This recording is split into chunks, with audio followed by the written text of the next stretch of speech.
Welcome to episode 751 of Salsido Paranormal. I'm your host, James Salsido, and tonight I'm sharing experiences, true paranormal stories from the web. As always, you can find all episodes of the show, along with links to all social media, ways to listen, and ways to support the show, over at the website, which is salsidoparanormal.com. That's SALSIDO paranormal.com.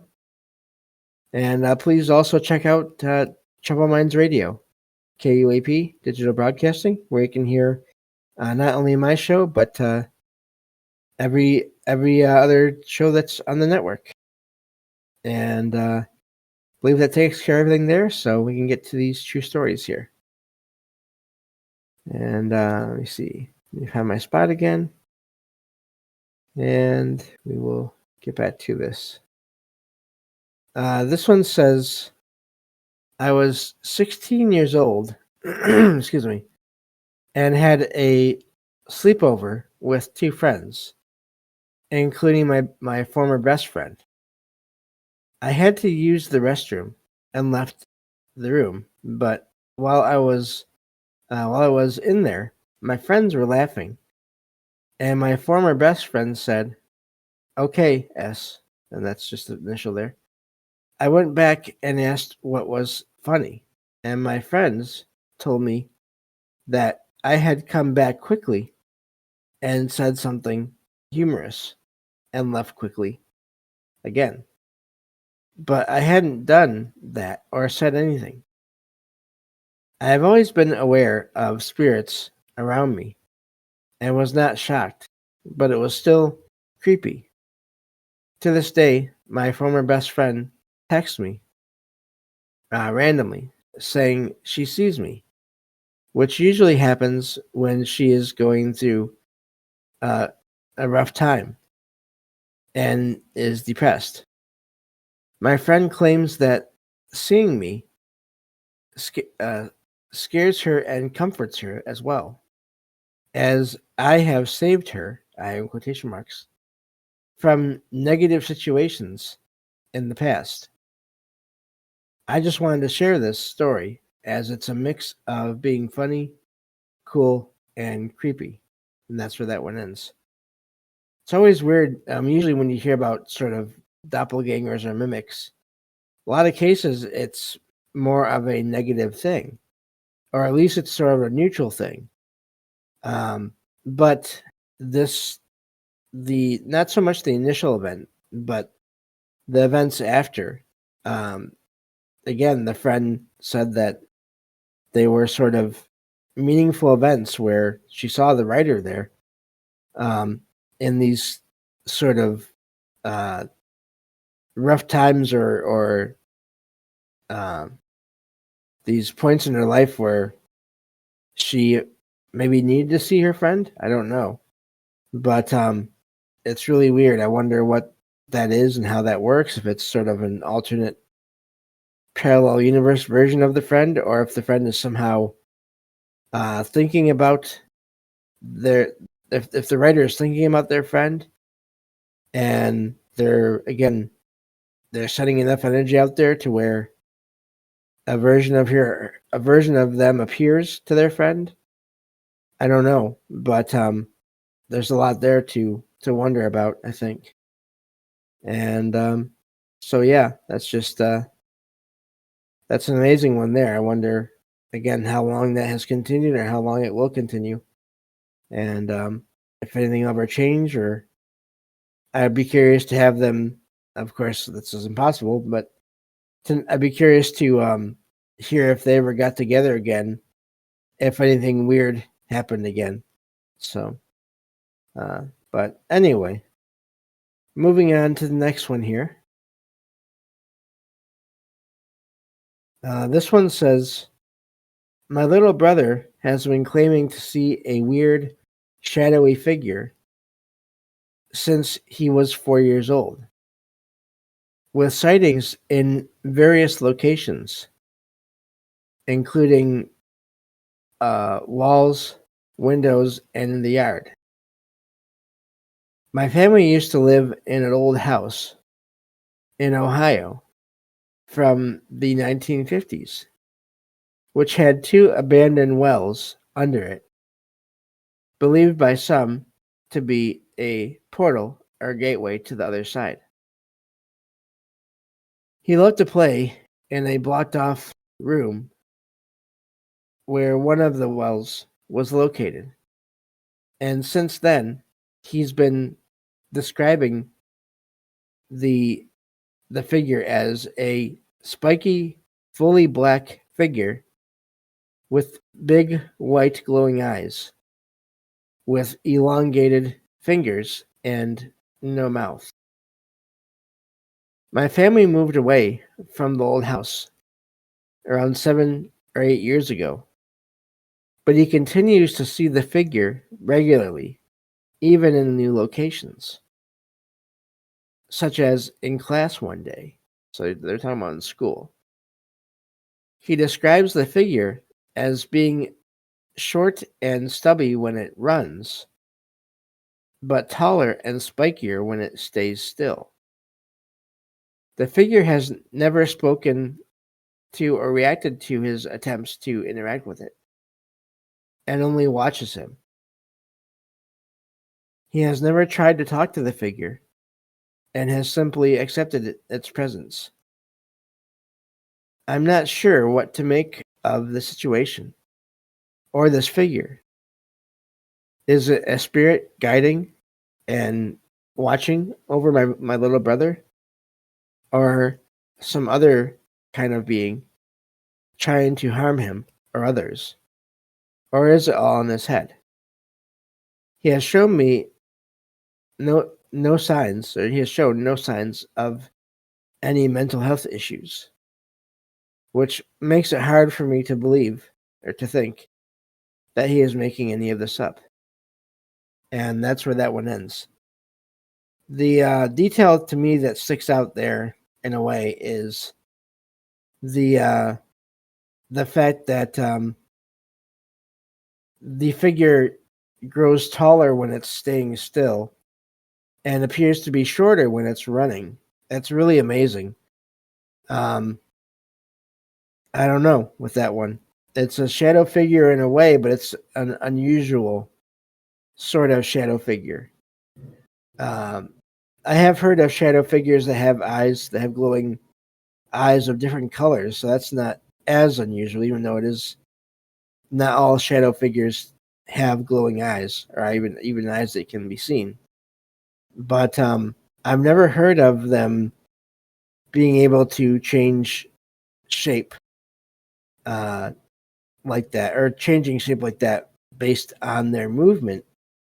But if it's just energy, then maybe that could explain it. Sort of, I don't know. I don't know how, but that's where my mind goes to, is some kind of effect that happens to its form, at least visually,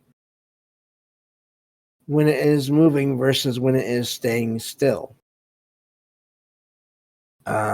So yeah, I don't know what to make of that one, but seems like there's something going on there, especially with all the different places that it is seen by the brother.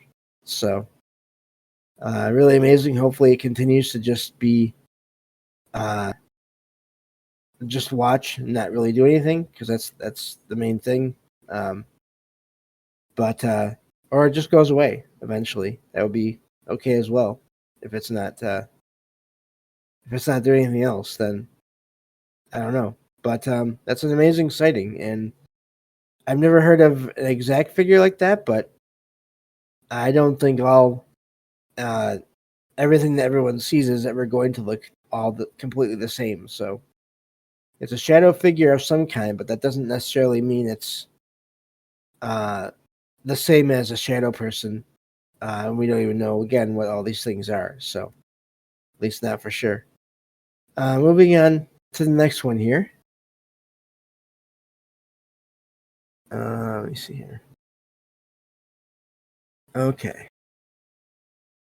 This one says, this happened a few months ago, one morning at around 2 to 3 a.m. I was sitting at my desk in my gaming chair with my game console and monitor on, and a video streaming app open on my console. I had my console controller on my knee and was scrolling through social media on my phone. When I looked up from my phone, I noticed that the search bar on my console had the word ghost typed out in it. The enter button must have been pressed, as the search results were already on the screen. I shrugged off the experience and erased the search. Then looked up a podcast to watch before going to bed. I was I was not under the influence. There we go. I can read that right. Of any drugs or alcohol. It was so weird. I wonder if I could have done something to achieve more contact or interaction. And that's where that one ends.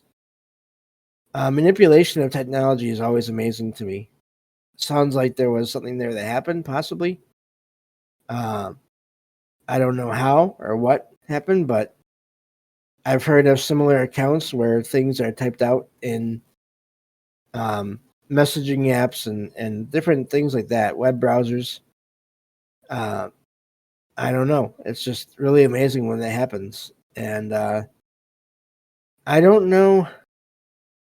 I can't really say for sure because I feel like depending on the program or the app or the whatever you're using, sometimes you don't need to press enter for the search results to come up. But then again, I would imagine that the writer is familiar with whatever they were using, and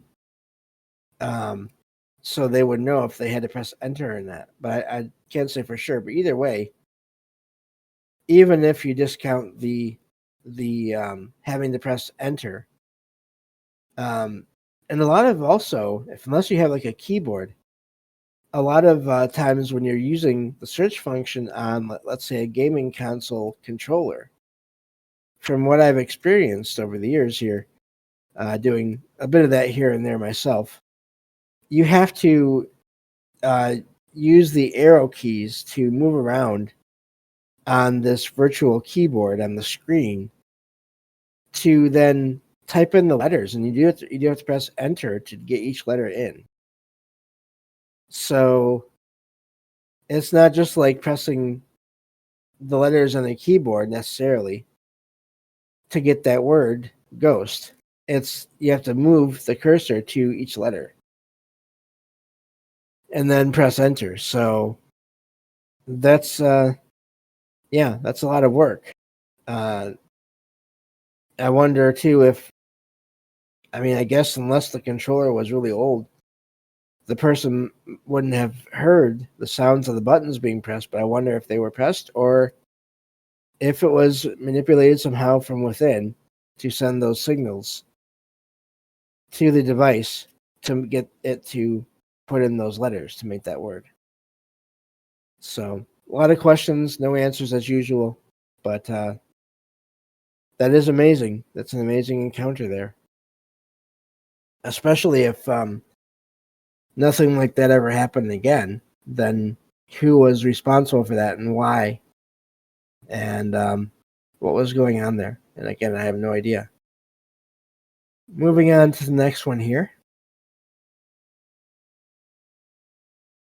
This one says, I was 4 years old. I had an imaginary friend named D, a young girl around 3 to 5 years old. My mom would occasionally see me talking, let me see here. Oh, there we go. To my imaginary friend, and heard the name D, which was also the name of her grandmother, but thought it was a coincidence. And it does, the original text does say the name, but I always take out names when I do these shows. Years later, as an adult, my aunt told me about an ancestry website which allows users to see their family tree. I looked at my family tree and saw my great-grandmother's name, Dee, which felt familiar. I realized that Dee was the same name as my imaginary friend from childhood. As an adult, I have vague memories of Dee, which I had often thought about. When I clicked on my great-grandmother's name, I was led to photos of her, including one of her as a little girl. The photo of my great-grandmother as a little girl stood out to me, and I feel that it was not a coincidence that my imaginary friend was my great-grandmother. I was shocked and sat in my chair staring at the image. I texted my mom about the discovery, and she was also shocked and freaked out. I believe that my great-grandmother is my guardian angel and visited me when I was younger. And that's where that one ends.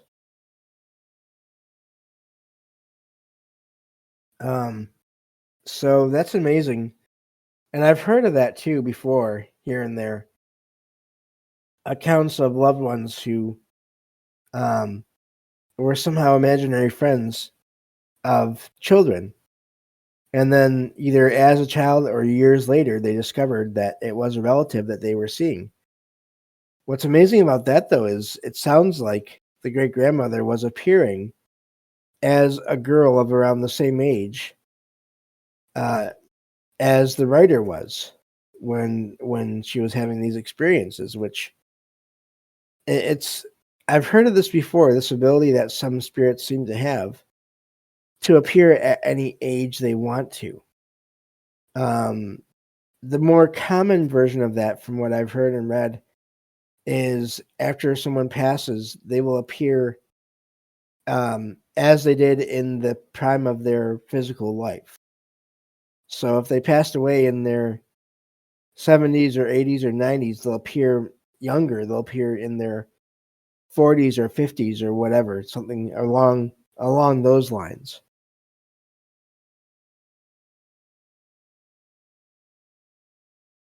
So I don't know. I'm trying to think here. I don't know of any other stories offhand where I've heard of an apparition appearing as their childhood self. But again, if they're just energy and consciousness, then why couldn't they? So, and again, I don't know. Let me see here. We can do at least one more before we stop for the night. Let me see. Okay. This next one says, in 2020, my wife and I had a baby who slept in her crib in her own room. She woke up sometimes at midnight wanting a bottle. One night I woke up to my baby crying for a bottle and went to her room, which was across from ours. In the pitch black room, I saw my baby lying in her crib with her blanket and empty bottle, but also noticed something moving in the corner of the crib. I quickly glanced at the movement and thought I saw a black and white cat. But when I blinked, the shape was gone. I rubbed my eyes to focus better, but the shape was no longer there. We have never had a cat, as I am allergic to them. I told myself I was just seeing things due to sleep deprivation, and made a joke to my wife about having a ghost cat. I never told anyone else about the incident at the time.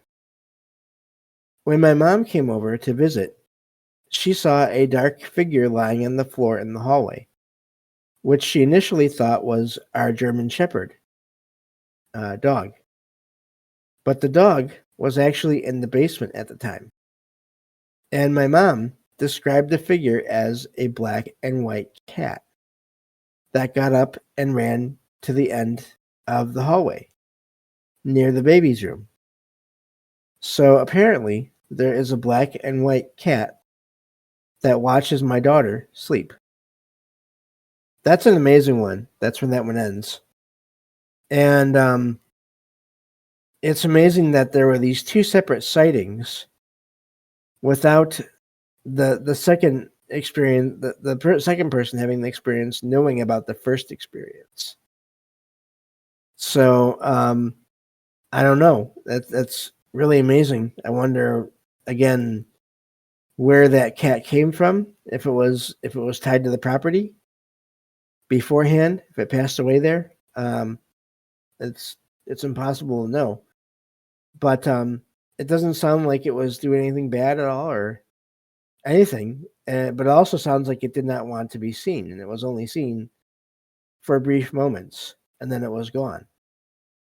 I always wonder too with that, is it the people being sensitive that allows them to see it, and or is it the apparition, the whatever it is, that consciousness sort of either losing control of its ability to stay hidden, or maybe just thinking or feeling that it can relax and not be hidden until then something happens where it's seen and then it has to hide again, or it feels like it has to hide again. I don't know.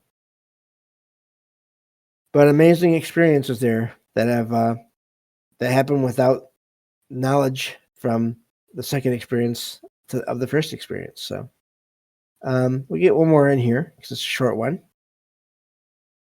This one says, I hear a repetitive drumbeat sound every night while in bed, which lasts for hours.